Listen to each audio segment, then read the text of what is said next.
Hello my dear friends, कैसे हो आप लोग। आई होप आप सभी बहुत ही अच्छे होंगे।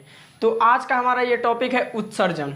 आज के इस वीडियो में हम जानेंगे कि उत्सर्जन क्या होता है, इसके साथ साथ जानेंगे उत्सर्जी अंग क्या होता है और उत्सर्जी पदार्थ क्या होता है। और हम जानने वाले हैं इस वीडियो में कि मनुष्य के शरीर के कुछ प्रमुख उत्सर्जी अंगों के बारे में और उनसे उत्सर्जित होने वाले पदार्थों के बारे में। ठीक है, तो आइए जानते हैं सबसे पहले उत्सर्जन क्या होता है। ठीक है, तो जैसा कि हम सभी जानते हैं हमारे शरीर के अंदर बहुत सारी क्रियाएं होती रहती है और उन क्रियाओं के फलस्वरूप कुछ ऐसे पदार्थों का निर्माण भी होता है जो हमारे शरीर को ज़रूरत नहीं होता है और उन पदार्थों को शरीर से बाहर निकालना बहुत ही ज़रूरी होता है।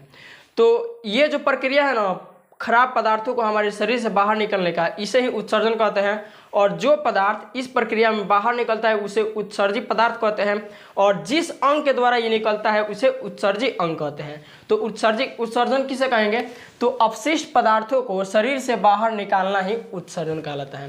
यानी कि खराब पदार्थ जो हमारे शरीर के अंदर बन रहे हैं उनको शरीर से बाहर निकालना ही उत्सर्जन कहलाएगा और जिस अंग के द्वारा निकलेगा उसे उत्सर्जी अंग कहेंगे और जो पदार्थ होगा जो हमारे शरीर से बाहर निकलेगा उसे उत्सर्जी पदार्थ कहते हैं। ठीक है, तो आई होप आपको ये समझ में आया होगा कि उत्सर्जन क्या होता है, उत्सर्जी अंग क्या होता है और उत्सर्जी पदार्थ क्या होता है।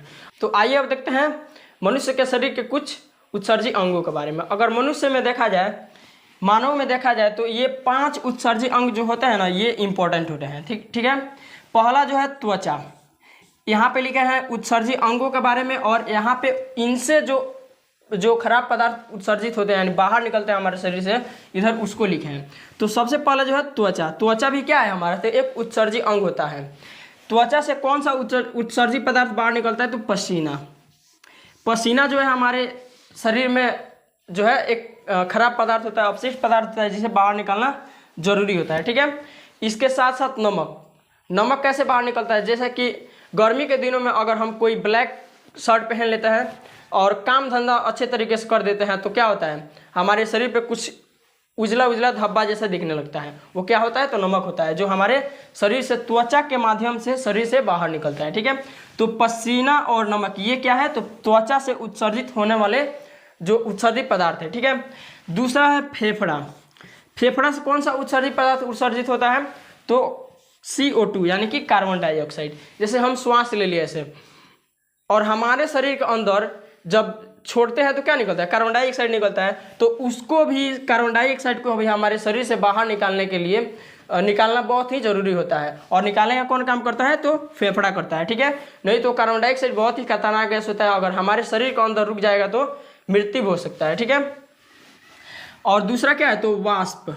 ये जो वाष्प है ना, ये कैसे बाहर निकलता है, तो जैसे ठंडी के दिनों में क्या होता है, हम ऐसे जब ऐसे करते हैं तो क्या होता है, धुएं के जैसा निकलता है ना, वही क्या होता है, तो वाष्प होता है। तो ये भी क्या है, तो हमारे शरीर से बाहर निकलता है, किसके माध्यम से, तो फेफड़े के माध्यम से। भले ये सब हमारे जो ये कार्बन डाइऑक्साइड है ये हमारे नाक और मुंह के माध्यम से निकलता है, वाष्प जो है हमारे मुख के माध्यम से निकलते हैं। ये क्या है, तो मुख हमारा एक माध्यम है, लेकिन ये एक्चुअली में देखा जाए तो कहाँ से निकलता है, तो फेफड़े से। ठीक है, आगे देखिए अगला उत्सर्जी अंग क्या है, तो बड़ी आंत। बड़ी आंत से जो होता है ना अपचा भोजन जो होता है हमारे शरीर से बाहर निकाल दिया जाता है। बड़ी आंत के माध्यम से अपचा भोजन जो हमारे शरीर में नहीं पचता है उसे अपचा भोजन को शरीर से बाहर निकाला जाता है और उसे क्या बोला जाता है, तो काइल बोला जाता है। ठीक है, तो आइए देखते हैं अगले उत्सर्जी अंग को। अगला क्या है, तो यकृत है। यकृत ये जो है ना अमोनिया, एक हमारे शरीर में बहुत ही खतरनाक पदार्थ का निर्माण होता है जिसे अमोनिया बोला जाता है। इस अमोनिया को शरीर से निकलना बहुत ही जरूरी होता है। ये जो यकृत है ना, ये इस अमोनिया को यूरिया में बदल देता है। ये अमोनिया जो है ना इससे कम खतरनाक ये होता है। ठीक है, यूरिया जो है अमोनिया से थोड़ा कम खतरनाक होता है। तो यकृत क्या करता है, अमोनिया को यूरिया में यानी कि ज़्यादा खतरनाक पदार्थ को कम खतरनाक पदार्थों में बदल देता है। कौन, तो यकृत। अमोनिया को यूरिया में कौन बदलता है, तो यकृत बदलता है और उसको भेज देता है कहाँ पर, तो वृक्क में भेज देता है और वृक्क के माध्यम से जो है यूरिया और पेशाब के रूप में क्या होता है, उत्सर्जन हो जाता है हमारे शरीर के अंदर से। ठीक है, तो ये जो है यूरिया और पेशाब जो है वृक्क के माध्यम से क्या होते हैं, उत्सर्जित हो जाते हैं और ये जो वृक्क होता है ना, ये हमारे शरीर का, मानव शरीर का सबसे प्रमुख उत्सर्जी अंग है, प्रमुख उत्सर्जी अंग है। ठीक है, तो हमारे शरीर के सबसे प्रमुख उत्सर्जी अंग क्या है? तो वृक्क है। ठीक है, ये भी आपको ध्यान में रखना है। तो हमने सबसे पहले क्या जाना, तो उत्सर्जन क्या होता है। तो हमारे शरीर से खराब पदार्थों को बाहर निकालना ही क्या कहलाता है? उत्सर्जन कहलाता है। और उत्सर्जन की प्रक्रिया में जो पदार्थ हमारे शरीर से बाहर निकलते हैं उसे कहा जाता है उत्सर्जी पदार्थ। और जिस अंग के माध्यम से ये हमारे शरीर से उत्सर्जी पदार्थ बाहर निकलते हैं उसे उत्सर्जी अंग कहते हैं। इसके साथ साथ हमने जाना कि मानवों में कुछ महत्वपूर्ण उत्सर्जी अंगों के बारे में, जैसे कि त्वचा से पसीना और नमक हमारे शरीर से बाहर निकलते हैं।